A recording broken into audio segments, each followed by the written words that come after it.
Welcome to the full course on how to test SMD components. I'm going to teach you how to test ICs, ceramic capacitors, transistors, SMD diodes, triacs, resistors, crystal diodes, double diodes, 8-pin MOSFETs, coils, electrolytic capacitors, tantalum capacitors, 3-pin MOSFETs, Zener diodes, integrated CPUs. I'm going to teach you how to test it and how to find if it is shorted or not, Super I/O, and much more. Make sure you subscribe and hit the bell icon because this course will be the only course you need to master all types of SMD components testing. So this is part 1. Let's get started.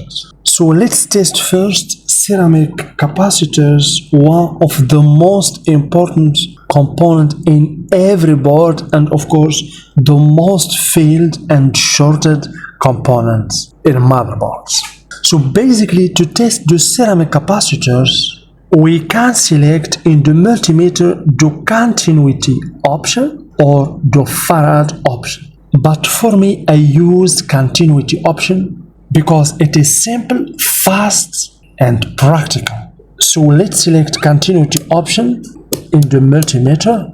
So as you can see here in this multimeter, the diode mode and the continuity mode are in the same scale.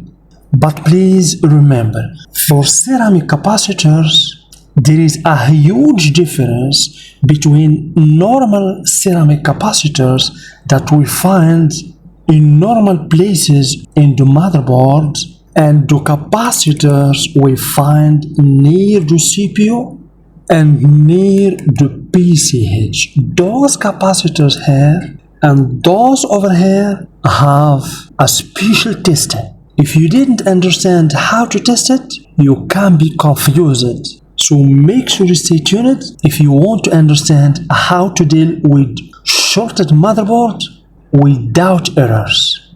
So the ceramic capacitors is not easy to test, especially for beginners. Sometimes you can find a very low reading and the multimeter beeps, but it's not short. So let's use the multimeter and I'll show you everything right now. Please, before diving into the course, we'd like to give a huge thank you to the sponsor for this video, PCBWay. PCBWay offers many services ranging from PCB production and assembly to 3D printing and a variety of materials, CNC machining, sheet metals fabrication, injection molding, and more. PCBWay makes it easy to get custom parts for your project, and if you don't like to work a lot with a soldering iron, they can even assemble your PCBs for you. That's the PCBWay. Now back to the video. Okay, so the multimeter is set to the continuity mode. So let's test right now this kind of capacitors that we find next to the ICs and in normal circuits. So very easy, one probe here, another here. We have a reading in the multimeter. This is good. So if we check this one here also, as you can see, we have about 280. This one here, no continuity. If you get a reading like this, 0 in the multimeter means the capacitor is short. But for ceramic capacitors near chipsets, CPU, PCH, ICH, as I told you, it's another story. Let's test it and find out the reading. So let's begin with this one here.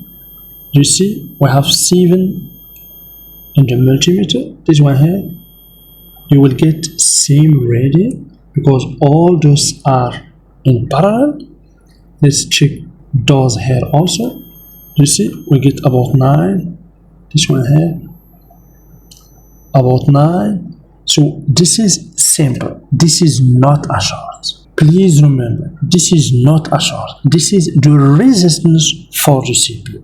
The real short is when you get this reading, as you can see, 0 in the multimeter. I can even prove to you using another motherboard, but this time with a removable CPU. I will just use this CPU as a proof to make you understand this CPU and the reading we get here in the ceramic capacitors. So let's go to the back of this motherboard. So this is the back of the CPU and this is the ceramic capacitors. So let's check the ceramic capacitors. This one, for example, do you see we get 8. This one here also same reading. Let's remove the CPU and check again. Okay, let's open the CPU, remove it like this, and let's recheck again. And as I told you, this is just to prove to you. Let's check. You see, we have high reading about 500 in the multimeter. This one here, same. This one here, same. Once I connect the CPU, the low reading will be back, as you can see, about 10. Do you see? Same reading for this also.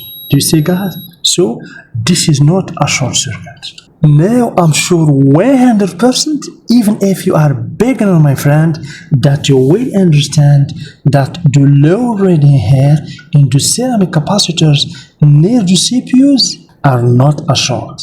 And trust me, many technicians, especially beginners, began removing this ceramic capacitors looking for a shorted capacitors. Guys, please don't do it. It's not a short. It's just the resistance of the CPU. And of course, if you have an integrated CPU, don't worry, don't remove the CPU. Just remember that the low reading is normal, but zero reading in the multimeter means real short circuit. So I hope you understand. We reached the end of part 1. Please make sure you subscribe, hit the bell icon to be notified for next parts, and of course be ready. Part 2 will be live on my channel tomorrow. And please don't forget to like, and for anyone who want to accelerate learning, you can join my Patreon page. All links in the description. Thank you very much and see you in part 2.